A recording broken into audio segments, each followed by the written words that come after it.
Hi അസ്സാം വലൈക്കും. ഇന്നത്തെ ക്രീമി ആയിട്ടുള്ള റെഡ് സോസ് പാസ്റ്റയുടെ റെസിപ്പിയാണ് കേട്ടോ. നമുക്ക് ആദ്യം വൈറ്റ് സോസ് ഉണ്ടാക്കണം കേട്ടോ. ഞാനൊരു പാൻ അടുപ്പത്ത് വെച്ച് ചൂടായപ്പോൾ അതിലേക്ക് 1 ടേബിൾ സ്പൂൺ ബട്ടർ ചേർത്തിട്ടുണ്ട് കേട്ടോ. ബട്ടർ ഒന്ന് മെൽട്ടായി വന്നതിന് ശേഷം 2 ടേബിൾ സ്പൂൺ മൈദ ചേർത്തിട്ടുണ്ട്. പിന്നെ മൈദ ഒന്ന് നല്ലോണം ഒന്ന് മിക്സ് ചെയ്ത് കൊടുക്കാം കേട്ടോ. മൈദയുടെ പച്ചമണം മാറുന്നത് വരെ ഒന്ന് മിക്സ് ചെയ്ത് കൊടുക്കാം കേട്ടോ. ഇനി ഇതിലോട്ട് 2 കപ്പ് പാല് ചേർക്കുന്നുണ്ട് കേട്ടോ. പാല് ഞാൻ കുറച്ചായിട്ടാണ് ചേർക്കുന്നത് കേട്ടോ. കുറച്ച് ചേർത്തിട്ട് ഒന്ന് മിക്സ് ചെയ്ത് കൊടുത്തതിന് ശേഷം വീണ്ടും കുറച്ച് ചേർത്ത് കൊടുക്കുക കേട്ടോ. അങ്ങനെ 2 കപ്പ് പാലാണ് ഞാനിതിൽ ചേർത്ത് കൊടുക്കുന്നത്. പാല് നമ്മൾ ചേർത്തുകൊണ്ടിരിക്കുമ്പോഴല്ലോ അതൊന്ന് ഇളക്കിക്കൊണ്ടേ ഇരിക്കുക കേട്ടോ. എന്നാലേ പാലും മൈദയും കൂടിയിട്ട് മിക്സായിട്ട് നല്ല ക്രീമി ആയിട്ട് കിട്ടുള്ളൂ കേട്ടോ. അപ്പോൾ അതാ ഈ ഒരു ടെക്സ്ചർ ആയതിനു ശേഷം നമുക്കൊന്ന് സൈഡിലോട്ട് മാറ്റി വെക്കാം. അടുത്തതായിട്ട് ഒരു പാൻ ചൂടായതിനു ശേഷം അതിലോട്ട് 1 സ്പൂണ് ബട്ടർ ചേർത്തിട്ടുണ്ട്. അതിലേക്ക് ചിക്കൻ ചേർത്ത് കൊടുക്കുക. ചിക്കൻ ചെറുതായിട്ട് കട്ട് ചെയ്തതിന് ശേഷം മാത്രം ചേർത്ത് കൊടുക്കുക. ഇനി ചിക്കനിലോട്ട് ആവശ്യമുള്ള ഉപ്പ് ചേർത്ത് കൊടുക്കുക. പിന്നെ കുറച്ച് കുരുമുളകും 1 ടീസ്പൂൺ അളവിൽ ഞാൻ ചില്ലി പൗഡറും കൂടി ചേർത്ത് കൊടുക്കുന്നുണ്ട് കേട്ടോ.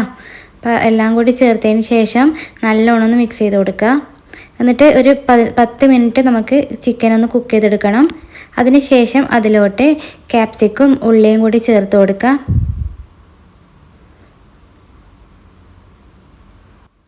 ഇനി ഇതിലോട്ട് 2 ടേബിൾ സ്പൂൺ ടൊമാറ്റോ പേസ്റ്റ് ചേർത്ത് കൊടുക്കുക കേട്ടോ. ടൊമാറ്റോ പേസ്റ്റ് നല്ലോണം ഒന്ന് മിക്സ് ചെയ്തതിന് ശേഷം നേരത്തെ നമ്മൾ സൈഡിലോട്ട് മാറ്റി വെച്ച വൈറ്റ് സോസ് ആഡ് ചെയ്ത് കൊടുക്കുക. എന്നിട്ട് നല്ലോണം ഒന്ന് മിക്സ് ചെയ്ത് കൊടുക്കുക കേട്ടോ. നേരത്തെ വൈറ്റ് സോസ് ഉണ്ടാക്കുമ്പോൾ ഞാൻ ഉപ്പ് ചേർത്തിട്ടുണ്ടായിട്ടില്ല. അപ്പം ആവശ്യത്തിനുള്ള ഉപ്പ് ചേർത്ത് കൊടുത്തിട്ടൊന്ന് മിക്സ് ചെയ്ത് കൊടുക്കുക. ഇനി അതിലോട്ട് ചില്ലി ഫ്ലേക്സ് ചേർത്ത് കൊടുക്കുക.